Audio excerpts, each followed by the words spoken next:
When I was younger, like 9 or 10, I remember spending my weekends binge watching every cartoon that was on TV. That feeling of waking up before 8 o'clock, quickly grabbing a bowl and eating my breakfast cereals as a normal human being, milk first. From 8 in the morning until lunchtime my eyes were glued to the TV screen.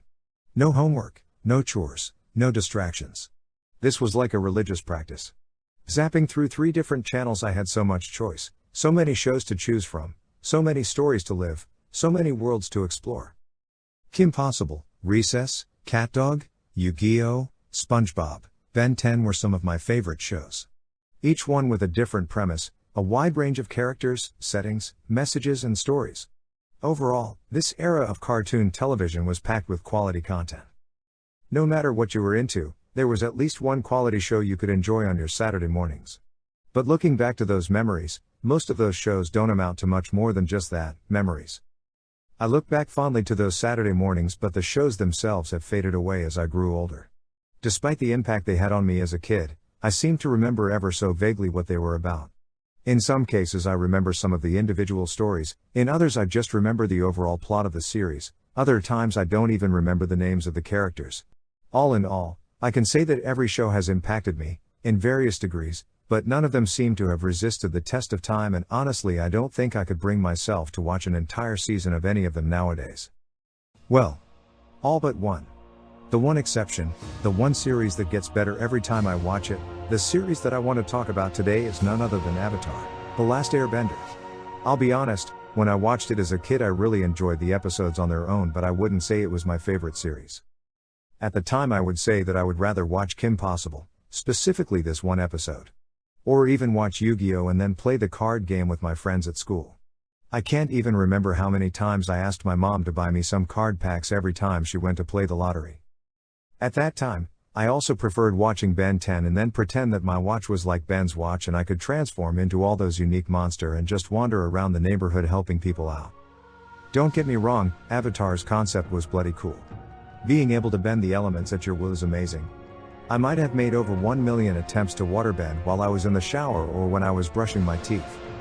Despite the cool concept and all the jokes and plays around it, I still found the show to be just a good series with a cool concept that had great potential for something more. And that last part stuck with me, for a long, long time. Moving forward a couple of years into the future, I'm in university. One day I was just laying around in the living room, procrastinating and trying at all costs to avoid studying for my next exam when my roommate, out of nowhere, asked me, Hey. Weird question, but have you by any chance watched Avatar The Last Airbender when you were younger? "Oh, that show with the bald kid with the blue arrow and all those other guys that can bend the elements? Yeah, that was a great show. I don't remember how it ended though. Or even if I watched it till the end." "Why?" Cool. It's just that I was actually planning to watch it sometime soon. I read somewhere on Reddit that Nickelodeon, you remember that it was on Nickelodeon when we were little. They just aired episodes in random order, which made the show very confusing. "Wait, what? Random order? Okay, let's watch together then. When do you want to do it? I have a test this Friday so we can start next week if it's okay with you." Yeah. It's fine with me. Monday after dinner we can watch a couple of episodes then. Okay, that settles it. Monday it is. It was settled. Next Monday we would start watching it. I couldn't believe that Nickelodeon just aired random episodes at a time. That was probably why I didn't invest myself in the story as much as I should have before. Maybe that's why Avatar seemed like just another good cartoon series I watched when I was younger but had since overlooked. But that was about to change. On Monday we eventually watched a few episodes of the first season and my first impressions were really good. Solid to great animation. The beginning of the story does a solid job of establishing Aang, Katara, and Sokka, as well as their personalities.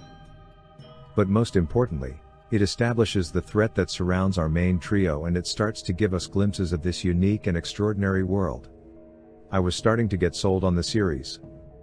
As the week went on, me and my friend continued watching a few episodes here, a few episodes there, and by the end of the week we already were on the second season, around episode 6, The Blind Bandit, which is the episode where Toph is introduced. Oh man, what a character, what an introduction, what an earthbender, what a fight, what a story. I became obsessed. Although we had agreed to watch all the series together, a few episodes at a time in order to leave some time for uni work, that night I couldn't hold myself. I watched the rest of season 2 and all of season 3 in my bed. It was like 4 in the morning when I reached the Sozins Comet 4-part finale, and it was beautiful. I couldn't take my eyes away from the screen. With excruciating pain from not going to the toilet for the past 6 or so hours, knowing that in a couple of hours I had to go to class, none of that mattered. I don't even remember breathing during the Agni Kai scenes. Lights off, headphones on, I was completely immersed in the story, the characters, the fights, and everything. It was perfect. What I once thought as being just one of the many cartoon shows that I watched as a kid and would never watch again because I grew up, became one of my favorite pieces of television ever, period, for as long as I live, period, in history, period. But why is it so good? Why did I enjoy it so much?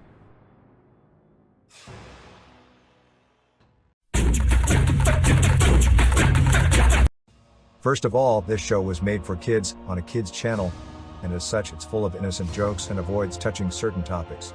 The most prominent case relates to Jet's death that is never truly acknowledged. At the same time, the creators never undermined their audience, and didn't treat them like absolute morons. The series deals with several sensitive topics and, by design, inserts itself in mature situations. The overarching plot of the story is that the Fire Nation launched an attack on the rest of the world 100 years ago, colonized multiple countries, and is on the brink of reaching total world domination. Only the Avatar, a young boy, and his group of friends can defeat Fire Lord Ozai and restore balance to the world. That's pretty heavy stuff if you ask me. If you think this show is just for kids, you're totally mistaken. Already in the second episode, Aang is super happy to finally meet with his air nomad friends just to realize that the Fire Nation annihilated all of them. There was a complete extermination of a group of people based on their race. Aang is the last Airbender.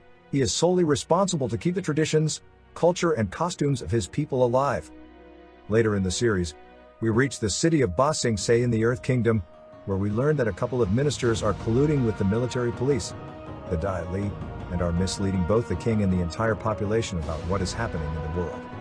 The Fire Nation is on the brink of world domination, and to the people of Ba Sing Se there isn't even a war going on. And to those that dare to question authorities, they are brought to Lake Laogai where they're brainwashed. Just one final example that illustrates my point clearly: in season 3, Aang disguises himself as a Fire Nation boy, and has the opportunity to go to a Fire Nation school where he has a first-hand experience of the brainwashing that these kids are being served. The kids are taught that this war is a liberation effort from the Fire Nation that is only trying to bring prosperity to the rest of the world. At the same time, their liberties and freedoms are shrinking by the day, to the point that dancing is disallowed in schools. You can see with these 3 examples that this show doesn't shy from difficult topics. And yes, most kids will just watch it because they want to see the good kids fight against the bad guy and win, but for those that want to pay closer attention, and for older audiences, we can see that there is more to this series than just what meets the eye. There is a deeper meaning to each character's action, and the world we are being presented is as complex as the world we live in. It's just that they have Sparky Boom Man.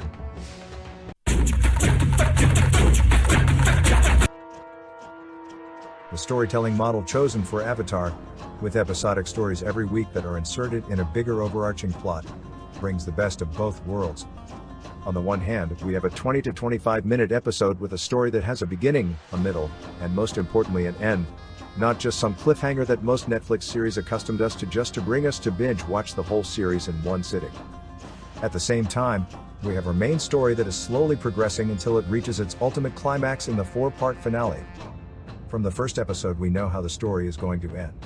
Aang and his friends are going to defeat the Fire Lord and save the world. That's a given. But the journey they take, the mistakes they make, the actions they take, the way they get themselves out of trouble, the friendships they make along the way are what matter. Although every story is its own episode, which can be very propitious to filler episodes, that doesn't really happen here. Every story is important. Every story serves to advance the narrative, to establish new characters, to unravel new mysteries, to better define each character's personalities. If you say that the Ember Island Players episode is a filler because it's a recap of the entire series before the season finale, you are wrong. It's true that it's a recap of the series, but in this case we are watching the characters react to a Fire Nation play that instead of retelling the story thus far is putting its own spin on the events and exploiting some characters' traits in order to brainwash citizens. It's pure political propaganda in display. You couldn't have a more relevant episode than this. However, there is indeed one filler episode, The Tales of Ba Sing Se, a compilation of short stories focusing on one or two characters at a time and what their daily lives in Ba Sing Se look like. Despite being a filler episode, it is considered by many to be one of the best episodes of the series, alongside Zuko alone and in the series finale. This episode is a good example of how the writers give enough screen time to each character in order to explore their personalities and make them more relatable to the audience.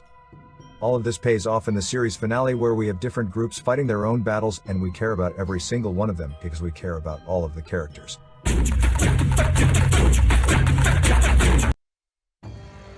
Despite being centered on a bunch of children, or rather, because the show is centered around a bunch of children, we get to see them grow and mature as individuals in a war environment where everything is moving so quickly and they never seem to catch a break. Remember that the 3 seasons span across one single summer. From the moment Aang breaks free from the ice until Sozin's comet appears, a little over 3 months go by. Nevertheless, this series is able to develop not 1, not 2, not 3, but 12 fully fleshed out characters. And yes, I'm including Appa and Momo here because they are a part of this story and have gotten more characters development and carry more weight in their dialogue than any actor in the M. Night Shyamalan movie. Apart from Appa and Momo, we have Mai and Ty Lee, Suki, all 3 strong determined women, and they aren't even part of the main cast. Uncle Iroh is a stereotypical fun uncle persona that serves as the moral compass of several characters and whose happiness and easygoing attitude mask his regrets from past actions towards other nations that he now tries to amend. Toph is the best earthbender in the world despite being blind and because she is blind. Not only did the writers have the balls to create a character with disabilities in a kid's show, but they made her the strongest, most badass person ever. Her blindness might look like a disadvantage at first, but she takes the most out of it. She never backs down from a fight and uses what life gave her to the fullest extent possible. There are still limitations to what she can do, but she powers through everything in her life with the utmost determination possible. She even invents a new type of bending. Azula is a Fire Nation prodigy that has been raised in a tumultuous environment filled with betrayal and solely focused on war to the point that she can't function in normal society. Every action, every interaction needs to have a deeper meaning and needs to be in some way connected to the war. Intimidation and submission is all she practices because it's all she knows. Sokka, on the surface, is the comedic relief of the series, but deeper down is a much more complex character. Despite being a non-bender, he is the plans guy. He's the one that can plan a prison escape that rivals Michael Scofield. He's the one that can plan an invasion better than Jon Snow. Okay, that one isn't so difficult, but still. Katara is the motherly figure. After losing her mother to the Fire Nation, and reminding us of it a million times, she tries to fill in her shoes and take care of her closer friends, guiding them in the best way she can. And don't mistake yourselves, if you misbehave she can kick your ass too. She's a talented waterbender who gets stronger every single day. From someone that could barely keep control of a stream of water to a woman who can bloodbend and move other people's members at her will. Yes, this is a kid's show. Aang is a sweet, somewhat naive boy that was brought up in a peaceful environment where he learned to respect others, to do no harm, and then finds himself in a completely new world, devastated by war, where almost no one he knew is alive. Everything is different, more chaotic and more deadly. His journey is one of accepting new challenges, learning new elements, getting out of his comfort zone, facing problems head-on, culminating in one final dilemma that rocks him to the very core. What should he do to fire Lord Ozai? At last we have Zuko, and what is for me the single best character development story in all of fiction. Zuko starts as the expelled prince that is trying to capture the Avatar in order to gain his father's graces and return to his place in the Fire Nation. Watching what some in the Fire Nation are willing to do to gain power and seeing firsthand the misery and despair caused by the actions of his family, he questions himself. He has an existential crisis that shakes him to the very core, to the point where he gets physically sick. In the end, he decides to be true to himself. In his heart he's just a little dork. Hello, Zuko here, but I guess you probably already know me. I swear to God that this scene made every little girl fall for him.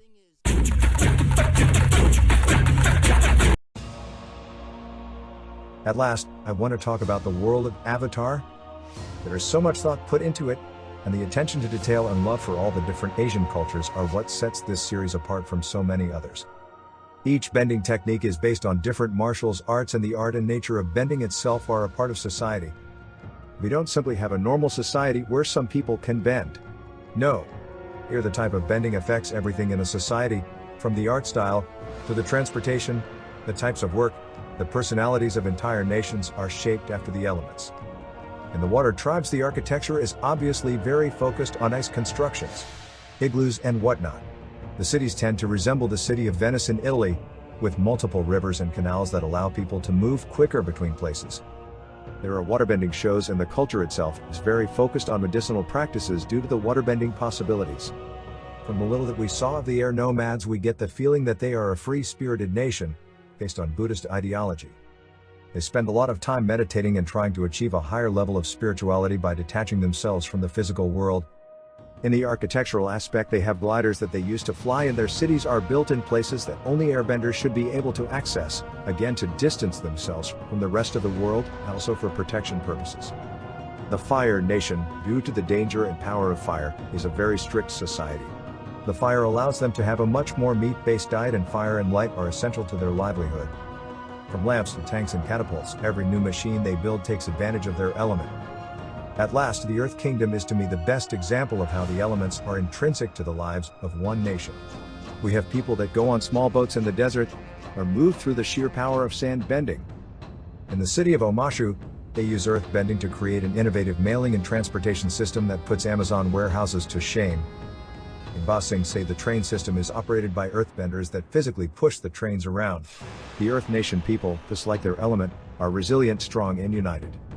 These little details, all these different ways by which people are affected by the elements, all the challenges our main group has to face, the journey they go through, the world they explore, the people they touch, all of the little things were done right.